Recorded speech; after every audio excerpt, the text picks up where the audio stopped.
Hi welcome to Shivangi diaries. ఏంటి ఏంటి juice అని చూస్తున్నారా? ఇది ఎలా చేశానో దేంతో చేశానో మీకు చూపిస్తాను రండి. ఇదిగోండి దీంతోనే జ్యూస్ చేశాను. ఇది దోసకాయ అండి. దోసకాయనో లేకపోతే అది వెరైటీ ఏమన్నా కాయో నాకు తెలియదు, కానీ నాకైతే దోసకాయలాగా అనిపించింది. అంటే స్వీట్గా ఉంది, కొంచెం తిని చూశాను. ముక్కలుగా తింటే బాగాలేదు అని చెప్పేసి పట్టు వదలని విక్రమార్కుల్లాగా ముక్కల కోసం మరి జ్యూస్ చేశానండి. చాలా చాలా బాగుంది అని అంటాను అనుకున్నారా? అంత టేస్ట్ లేదండి. ఏదో చేశాను. మీరైతే మాత్రం అస్సలు ట్రై చేయొద్దు. అలా జ్యూస్ చేసుకొని తాగే కన్నా చిన్న చిన్న ముక్కలు కోసుకొని తింటే చాలా బాగుంటుంది.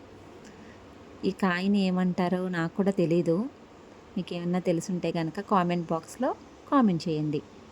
నాకైతే దోసకాయలాగే అనిపించింది చూడగానే. స్వీట్గా ఉంటుందేమో అని తీసుకున్నాను, కానీ అంత స్వీట్ అయితే లేదు.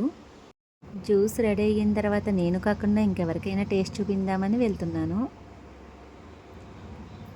మరీ అంత బాగాలేదని చెప్పలేను, కానీ కొంచెం పర్లేదు. ఈ వీడియో మీకు నచ్చినట్లయితే లైక్, షేర్, కామెంట్, సబ్స్క్రైబ్ చేసుకోవడం మర్చిపోకండి. Thank you for watching.